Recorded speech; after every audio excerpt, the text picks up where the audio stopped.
Thanks for coming out, you guys. I think looking back on that Arkansas game, absolutely disappointed, frustrated, but not deflated. We talk a lot in that locker room about, there's a lot of opportunities to impact that resume, and we don't want to get too high and too low. And, that was a game that obviously we didn't feel like was typical of the way we had been playing. And, a lot of people said you just got to flush it, but I'm a big believer in not only in basketball but in life. You got to embrace the challenges. You got to embrace adversity, because I think that's how you grow the most. And this is a group of young ladies that continues to do it the right way. We got back to work on Tuesday, and the most important thing we could do is win the film session. Learn and grow from it, and they showed up hungry to learn, hungry to get better, not afraid to look themselves in the mirror, and that's what makes this team so special. I think they're truly committed to the mission, and it's a marathon, not a sprint, and it's not going to be perfect. And we had a hiccup that we didn't feel good about, but can't do anything about it. We've got to continue to press on. Robin, after last game, we talked a lot about shooting and just shots not falling. After watching it back, was it just shots were off the mark, or shot selection just wasn't great? What did you see? Yeah. It just, I don't know if I've ever been a part of that, to be honest with you. It was, although I think Kentucky went last night, the men's team, didn't they go 13 minutes straight without a field goal? So it does happen, right? But when it happens to you, it feels like you are the only team in the country that it happens to. But I think it was just one of those nights that, we had a hard time knocking it down. We had some really good rhythm shots. We had some probably early okay shots, maybe too early in the possession that we probably could have passed up trying to get a better shot. We had some good looks at the rim that just didn't fall for us. We had some offensive rebound putbacks that didn't fall for us, and so it was probably accumulation of a lot of things there. Looking back, I wish that maybe I would have, in a couple of those possessions, went to more play calls versus our motion, and so that's something that I had to look at and say, okay, how do I make an adjustment, if we get in that situation again? But I think it was just one of those nights. I think the frustrating thing for me is, and I think for all of us, is we were able to sustain our defensive intensity early on, but as the game went on and the shots weren't falling, we gave up some unearned points.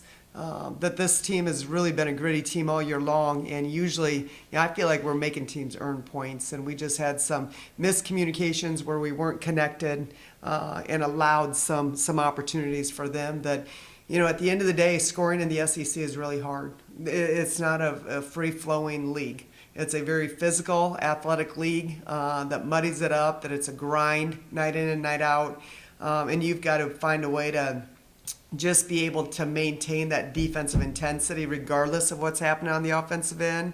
And bottom line, if we scored 55 points, we got to be better, and we got to hold them to 54.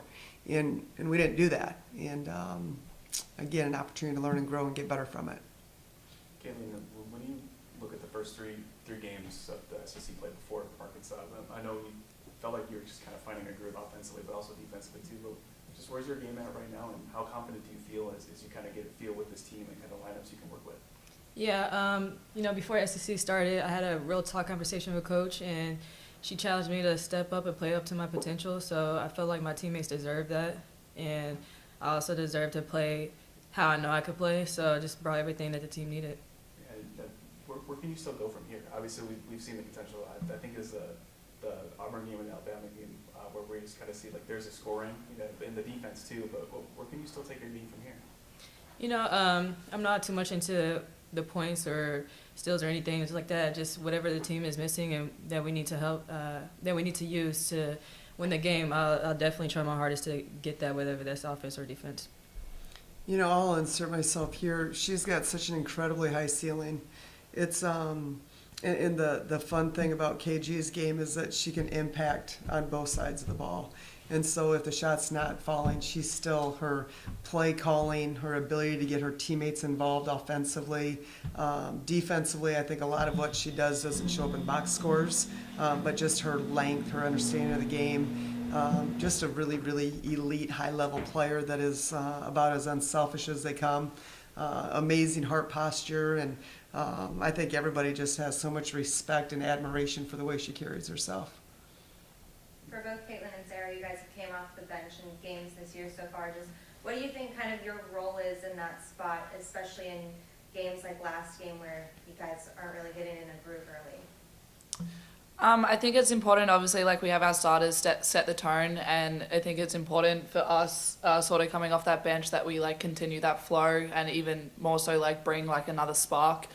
So, you know, I mean, getting out, running our lanes, Caitlin and I love doing that. She loves to kick the ball up the court and just like have that, you know, that flow with each other.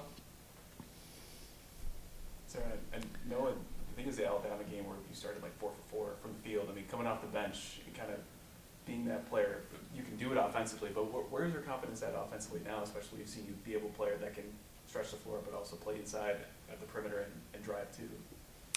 Yeah, I mean, I want to credit that to Caitlin probably getting my confidence up in that in the Bama game. She got me on a few pretty good baskets, stretching the floor out early, and I mean, I think it just comes with confidence. I think I just sort of trusted myself. You know, moving off the ball, sort of like not overcutting as we talk about, but just sort of like, you know, reading my teammates. You know, Avery hit me on a good backdoor cut and just things like that. Just keeping it really simple. Sarah, I think last game was your 4th or 5th double-double this season. Just where have you seen your game progress this offseason? I don't know. I don't know.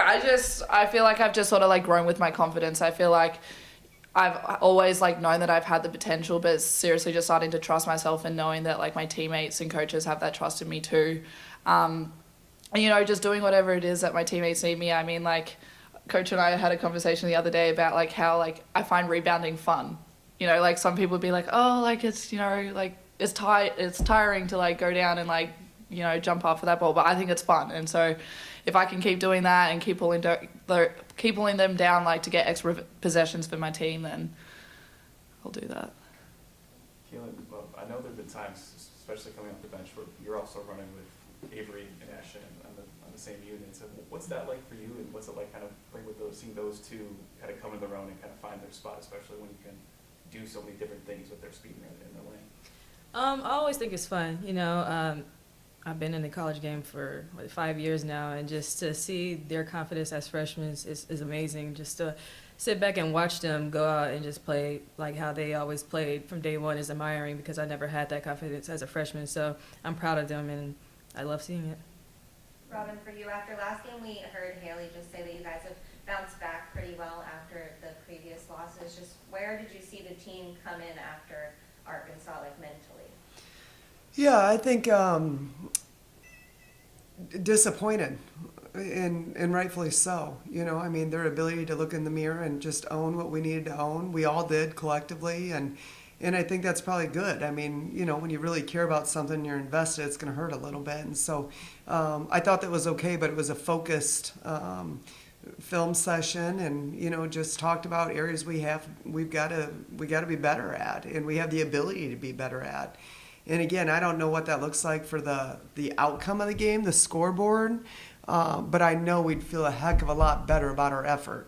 And again, sometimes things are out of your control. You know, there's going to be nights you can't throw it in the ocean, but all the other intangibles, the connectivity, the grittiness, you know, those things need to be on point for us, game in, game out, every day of practice. And when you're able to connect on those, good things are usually going to happen for you.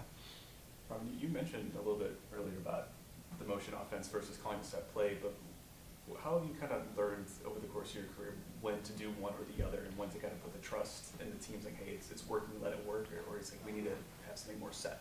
Yeah, you know, I think it's always different on the sidelines than when you're out there in it. And so just relying on the conversations that you're having with your players and in those huddles and you know, timeout situations, I think is really, really important.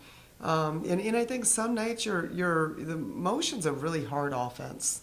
It's a really hard offense. Everybody thinks it's great. You don't have to remember all these things, but it is really a tough offense. And sometimes the way teams play and the way they muddy it up and the physicality of, you're supposed to have freedom of movement, but that doesn't always play out, especially in this league. And so the timing is so important, the spacing is so important. And so I think just having a gauge on when we're getting sped up. And when our spacing's just kind of a little bit messy, or when you're trying to get certain players certain shots, and so I think all those things come into play. I know Haley Frank, and I know the last couple of games have not been the usual we come to expect from someone like her from a shooting perspective, but Yeah. also turnover-wise. I mean, what have you seen from her this week as she's kind of looking to bounce back from a couple difficult games? Yeah, well, I mean, we had Monday off and then yesterday, so we haven't had a lot of time together. But I do think as I watch film, I find her setting a lot of the screens in our motion offense, and we've got to do a better job of being a willing screener for her. And teams are playing her so tight, just straight up, not helping off her. And so, she's setting a screen and other teams are just getting through, under, over, whatever, but they're not leaving Frankie. And so we've got to do a better job with our wrap screens and being intentional about finding her in our motion offense and really trying to screen for her to be able to get a little bit more space. And she's such a competitor. She watches film. She wants to make adjustments. Has to fight through fatigue a little bit better, as she'd probably tell you. But I definitely think we can do a better job of trying to create some more opportunities for her when teams are playing her. So just stay in with her.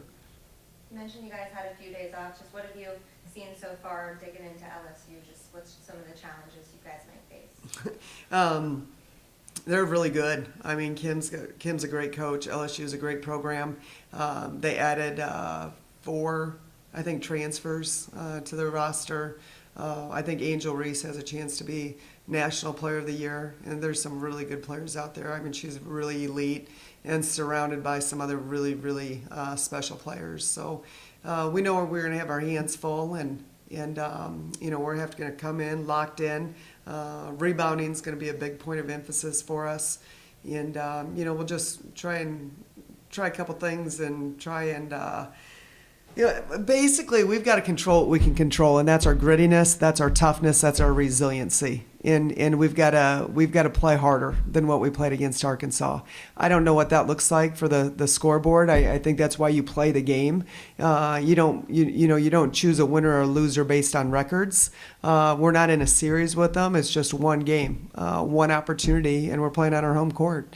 And we've got a lot of respect for them. But I've got a lot of respect for these girls in the locker room and their resiliency and their toughness, and I believe in them. And I think we're looking forward to getting back on the court after our game against Arkansas. Obviously, you're familiar with one of those transfers in Ladeja. I mean, knowing what she is as a player, what's the most difficult thing about kind of game planning for a player like that that's just kind of consistent on both ends of the floor? Yeah, I mean, she plays with such good pace, back to the basket. She's playing at a really high level right now. It's just watching film. I think she's gotten a lot more consistent this year, but plays with great pace with her back to the basket. Doesn't really force the action. I think she's, they talk a lot about how teams need a Batman and a Robin. She's a great Robin for Angel Reese, and I think makes the most out of those minutes. I think she does a good job of just staying in her lane and playing to her strengths. She's had a really good year for them. We'll take 1 or 2 more if you guys have. I mean, speaking of just Batman, I mean, obviously it's nice to have a player like that, a go-to player, but with this team, obviously it seems to thrive when there is no Batman. I mean, what do you see? What have you seen from this team, especially when there's no real go-to player so far offensively? Maybe to the point now where maybe that's just more of a benefit. Yeah, I still think we're yet to play our best basketball. I think we've got some players that need to get a little bit more consistent with their aggressiveness offensively. You're starting to see KG be more of a threat offensively. We've got to get Sarah to be more assertive and aggressive offensively. You see Troop, it's kind of picks and chooses her games that she's more assertive and aggressive. But, I don't know that we've had that game yet where we're really clicking on all cylinders offensively. Defensively, I think we've been really solid. The first, 3 out of the 4 SEC games, we've won the paint points, and that's been huge for us. I love the grittiness. I love the resiliency. And bottom line, they're just incredible human beings. They're really fun to be around, and you know, we understand what we want March 13th to look like, and they haven't wavered at all, not one day. After a good practice, bad practice, I mean, they keep showing up and they keep doing it the right way, and that makes for a really fun team to coach. Keelan, I know we probably had some of these games like in Notre Dame, the top 10 matchup and that kind of stuff, but what's some of those experiences you're looking to kind of take into tomorrow where it's the first top 10 SEC game? Yeah, definitely want to bring the aspect of it's one play at a time. You can't get too high, can't get too low. You know, you can always fight back from a down, and you can always lose a game from being up 20. So, you know, just staying confident and staying gritty and hungry each play of the game. Just go out and play us. All right, thanks, guys. All right, appreciate you guys. Thank you. Thank you.